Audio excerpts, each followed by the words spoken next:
Imagine this. You wake up in Italy, ready to ask ChatGPT for help writing a love letter, a recipe for grandma's pasta, or maybe a cheeky excuse for why you're late to work again. You open your laptop, hit the ChatGPT tab, and bam. Nothing.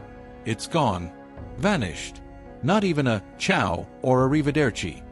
And no, it wasn't because you forgot to pay Wi-Fi.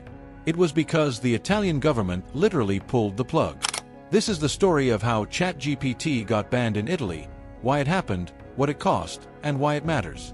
But more importantly, it's also a masterclass in storytelling because the way this tale unfolded teaches us how to hook, hold, and inspire any audience.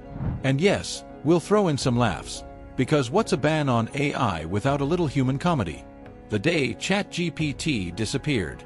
On March 30th, 2023, Italy's privacy watchdog, the Garanti per la Protezione dei Dati Personali, try saying that 3 times fast, slammed ChatGPT with a nationwide ban. No warnings, no 3 strikes and you're out. Just straight to, you're grounded. The official reasons? Violating GDPR, the EU's mighty privacy law that scares tech CEOs more than Italian grandmothers scare picky eaters. Regulators said OpenAI lacked a solid legal basis for collecting data, wasn't transparent about how user data was used, and failed to block kids under 13 from hopping on. Translation: OpenAI was acting like that friend who borrows your stuff, doesn't tell you what for, and then lets their little cousin play with it. And Italians were not amused. Imagine losing Google overnight. Think about this.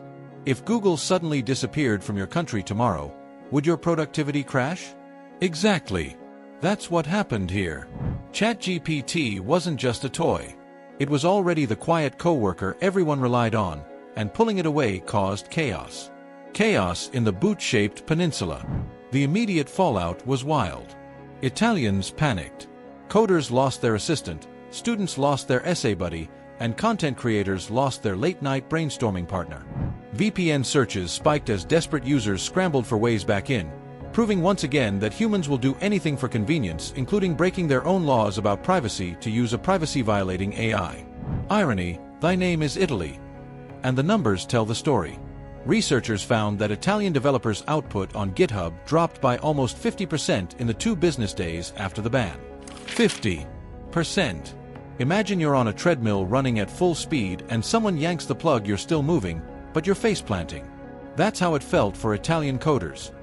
Meanwhile, the business world also felt the hit. Italian companies in tech-heavy sectors saw their stock performance fall by an average of 8.7%. Younger and smaller firms were hit even harder.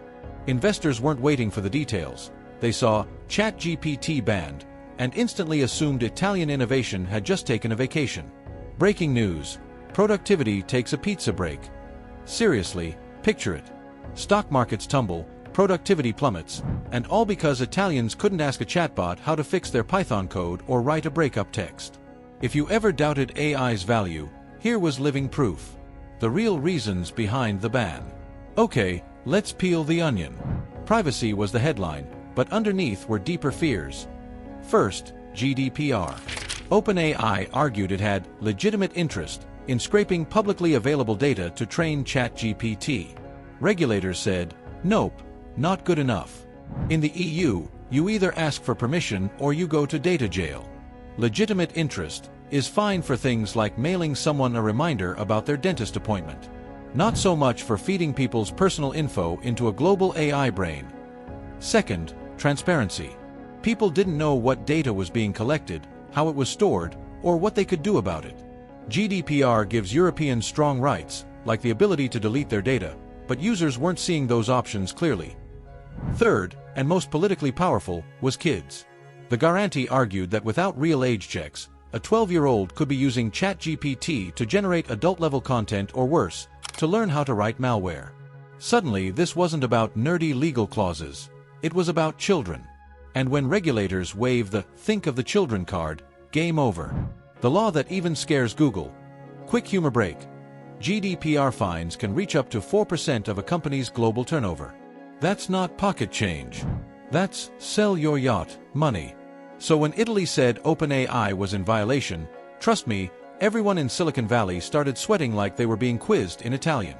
The ban is lifted, sort of. OpenAI didn't sit still. Within weeks, they made changes. They updated privacy policies, added user controls, and promised stricter age verification. By late April 2023, ChatGPT was back online in Italy. Users rejoiced. Students went back to their essay writing sidekick. Coders got their Python whisperer back. But the scars remained. In December 2024, the Italian regulator returned with a parting shot, a €15 million fine. OpenAI was officially punished for its earlier failures, even though it had since fixed much of the problem. That fine was Europe's way of saying, "Welcome back, but don't try that again."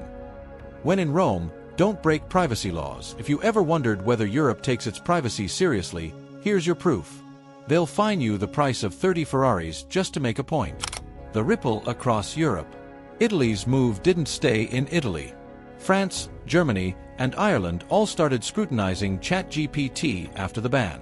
Regulators across Europe realized they needed to prepare for AI regulation fast. The timing was uncanny, too.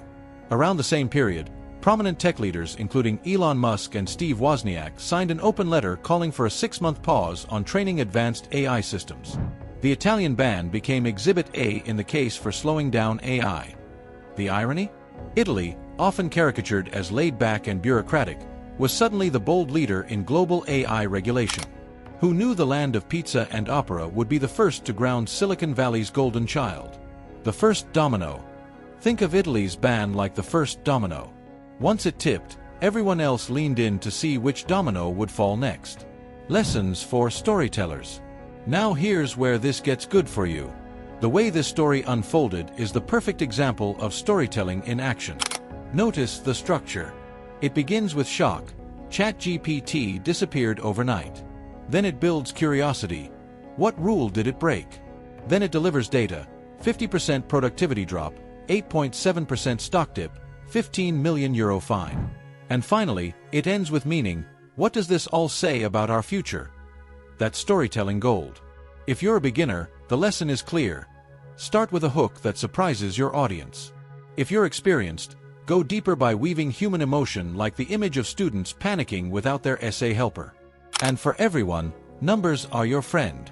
Data makes your story believable, but emotion makes it unforgettable. Why this matters beyond Italy. This wasn't just about one country or one company. The Italian ban was proof that governments can and will intervene in the AI revolution.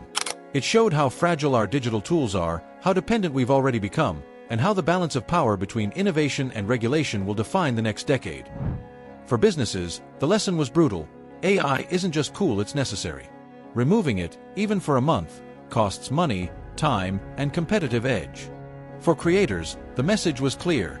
The tools you rely on today might not be there tomorrow. And for regulators, the case was validation. Sometimes you really do need to slam the brakes before the car goes off a cliff. In March 2023, Italy banned ChatGPT over GDPR violations, lack of transparency, and weak safeguards for children. The move caused productivity drops, business losses, and sparked Europe's push for stricter AI regulation. OpenAI made fixes, regained access, but was later fined €15 million in December 2024 as a warning. The larger lesson is that great stories, like this one, thrive on tension, clarity, data, and meaning, and the most powerful stories aren't just told, they're felt. So if you enjoyed this deep dive, hit that like button, subscribe, and share your biggest storytelling challenge in the comments. And don't miss the next video, how to turn your life's mishaps into magnetic stories. Because if Italy can ban ChatGPT and still inspire the world, trust me, you can turn your disasters into masterpieces.